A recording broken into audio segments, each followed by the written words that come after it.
سلام دوستان، امیدوارم حالتون خوب باشه. ما بعد از 1 سال و خورده‌ای که داریم روی مایکروپروتئین کار میکنیم، امروز خواستم که هم با هم یک آشپزی داشته باشیم. یکی از آخرین همبرگرهایی که ساختیم رو با هم میریم که آشپزی کنیم و هم یک سری مستنداتی که ما با سازمان غذادارو مکاتبه داشتیم و نزدیک 1 سال که ما یه سری مستندات رو داریم آزمایش‌های مختلف رو براش میفرستیم و نتایج تستا نشون میده که ما کاری که انجام دادیم پر از تستای خوبی بوده که تونسته پاس کنه و الان در کنار همه این مستندات من میرم که یک آشپزی رو انجام بدیم با هم. یه همبرگر رو ما قبلا ساختیم و گذاشتیم توی فریزر که شاید چند ماه قبل هم ما این رو ساختیم. الان با هم بریم که یک آشپزی خوبی رو داشته باشیم. من گاز رو روشن کنم اول که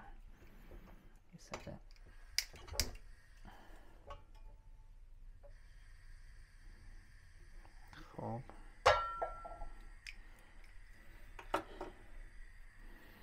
کنم اینجوری بهتر دیده بشه. اینجا رو من روشن میکنم. روغن گیاهی هم میخوام سرخش کنم.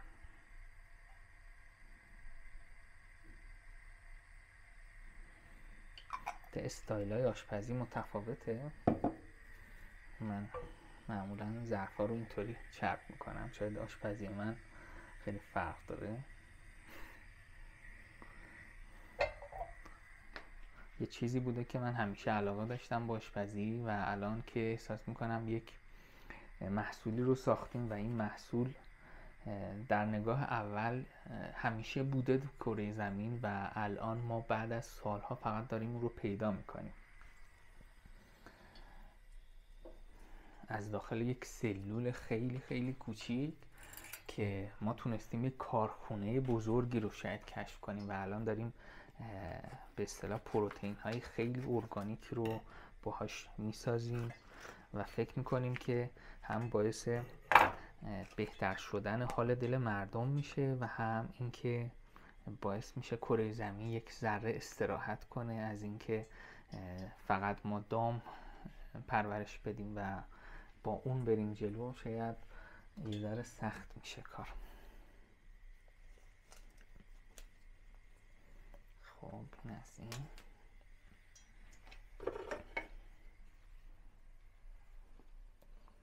فکر میکنم هنوز خیلی هم داغ نشده. یه ذره داغ بشه یه خوبه الان.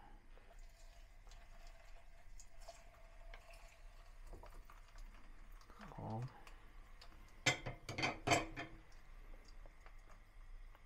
تا این یه ذره یه طرفش سرخ بشه من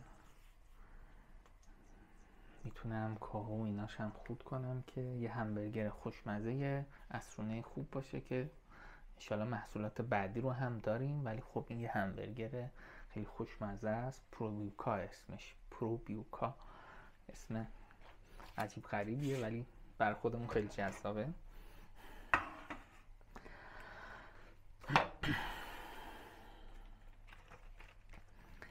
ما برای اینکه همین همبرگر رو بتونیم بسازیم سویه های خیلی زیادی. این سویه هایی هستند که با چشم دیده نمیشن. سویه هایی که با میکروسکوپ میشه دید و طبیعی هم هستن، رو کره زمین هستن، همیشه بودن. ما شاید یه موقعی فقط تونستیم اینها رو درک کنیم، هم به اصطلاح ضرورت استفادهشون رو و هم منافعی که هست، یعنی منافع اقتصادی زیادی که میتونه داشته باشه برای کارخونه ها، برای تولید کننده ها و در کنار اون مزایای زیست محیطی، اکو فرندلی بودن، همه اینها. حالا الان داریم این رو میپزیم و یک لذت خاصی داره. الان این داره جلز میکنه، اما روز اول فقط این نبوده و شاید 10 بار، شاید 100 بار ما موضوعات مختلف رو تست کردیم، کش دادیم و نتیجه مطلوب رو اون موقع برامون نداد. الان خوشحالیم که پا به پای یک جبهه جهانی برای آلترناتیو پروتئین، اصطلاحاً یا پروتئین های جایگزین، ما هم تونستیم بیایم و اخیراً هم عضو مؤسسه GFI شدیم. درسته؟ گود فود اینستیتوت که اونجا اصلا یک دایرکتوری بزرگیه که نشون میده همه کسایی که همه مجموعه و استارتاپ های خوب دنیا که دارن روی تولید پروتئین بدون دام یا حتی بدون کش دادن اون دانه های گیاهی انجام میدن این کار رو و همین اونها اونجا عضون و دارن یک سری مثلا سیاست های خوبی رو با هم تدوین میکنن. ما هم خوشحالیم که اونجا هستیم و حالا چالش های خارج از ایران رو هم شرکت میکنیم، ولی خوشحالیم که بالاخره تو ایران تونسته باشیم یک همچین برنامه خوبی رو با هم شروع کنیم و از دل این بیزنس امیدواریم که محصولات جدید و اتفاقات مثبت دیگه ای رو هم بتونیم ایجاد کنیم.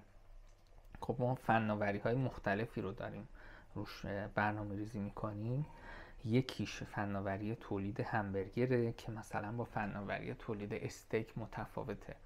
خب اگه ما این رو بریم جلو امیدوار هستیم که دونه دونه محصولاتمون رو تو بازار ببینید و حالا شاید در شروع بازخوردهای شما باعث میشه اتفاقا محصولات بعدی ما هم خیلی قشنگتر هم باشن. شما میتونید از این هم ویدیو بگیرید، من این رو خورد کنم. شما از سرخ شدن این همبرگر هم میتونید فیلم بگیرید.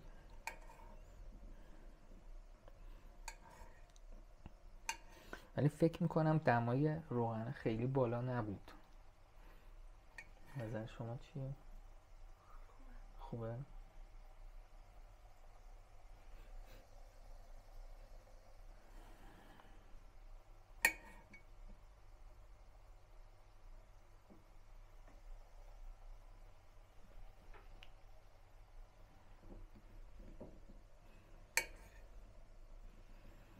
گوجه گیلاسیاش هم قشنگه.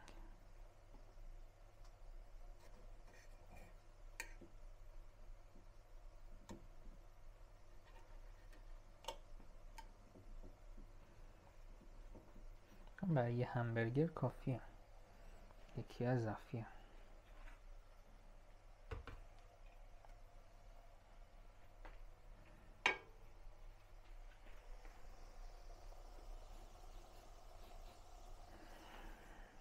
بوش خوبه، همیشه خوشم میاد از بوش،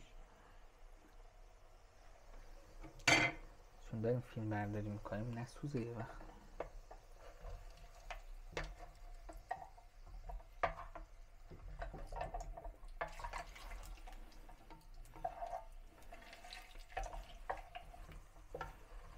به موقع برگردونده.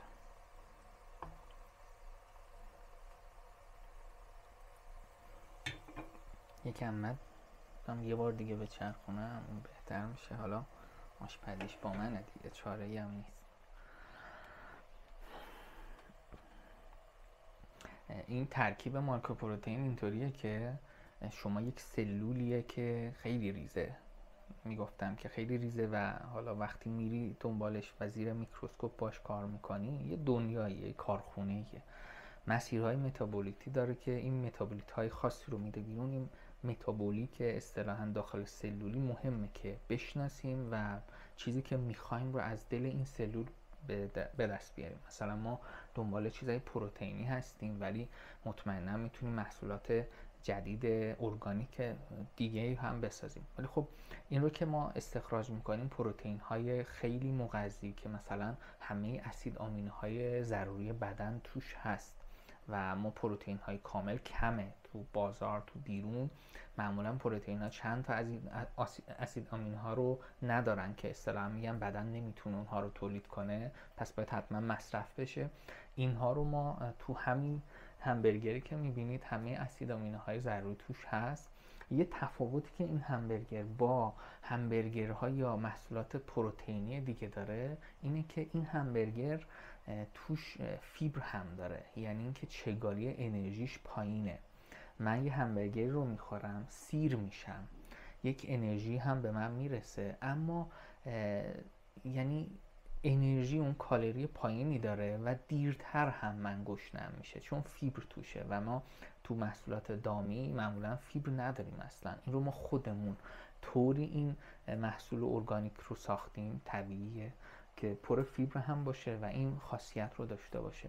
کنار این اومدیم این رو با یک سری محصولات طبیعی و ارگانیک دیگه فرموله کردیم و این فرمولاسیون باعث میشه که دیگه این محصول نهایتاً حتی برای کسایی که مثلا سلیاک دارن، اینا گلوتون فری باید مصرف کنن. حالا من نونی که تهیه شده، خب این گلوتون فری شاید نباشه ولی خود محصول هست، منظورم اون نون همبرگری که ما الان قراره این رو داخلش بذاریم اون هم بیرون میشه پیدا کرد. در کنار این شاخص گلیسیمی محصول پایینه، یعنی یه طوریه که آدم هایی که دیابتی هستن و نباید قند خونشون یهو بالا پایین بشه هم پیشنهاد میشه. این رو انجمن‌های بین‌المللی راجبش صحبت میکنن که این اگر اتفاق بیفته براشون مفیده. و حالا من هی توضیح میدم که این بپزه، شاید یه ذرم طول بکشه.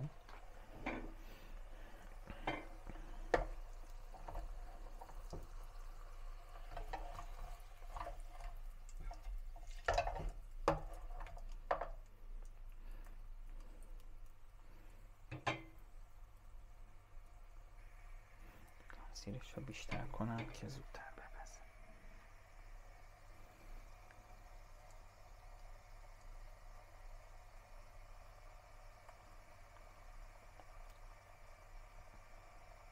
یه طرفش هم خراب شد، برداشتنی نتونستم خوب بردارم.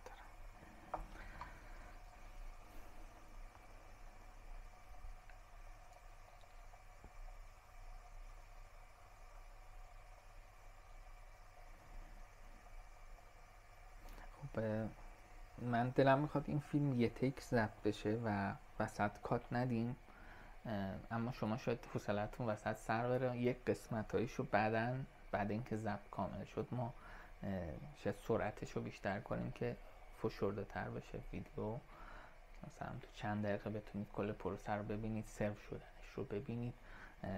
حالا ادعایی که پروبیوکا داره طعم عمومی، طعم گوشته، حالا رو استیکش این طعم و عطرش بیشتر هم هست. الان در حد یک همبرگری که شما از بیرون تهیه میکنید شاید شبیه اونه، اما تو استیک خب این روی مهندسی طعمش داریم کار میکنیم و خب یک آرندی موضوعی که بر خودمون فکر میکنم که خیلی واضحه اینه که ما شاید تو روزهای اول نتونیم اون عطر و طعم خیلی خیلی حرفه‌ای رو روش کار کنیم و حتی بهتر از محصولات فعلی، چون تو دنیا اخیرا محصولاتی که این شکلی تولید میشن عطر و طعم و مزه خیلی بهتر از محصولات دامی قبلی رو دارن. اما خب ما شروع کردیم و روزی که شروع کردیم اصلا این نبود عکساشو تو اینترنت گذاشتیم، یک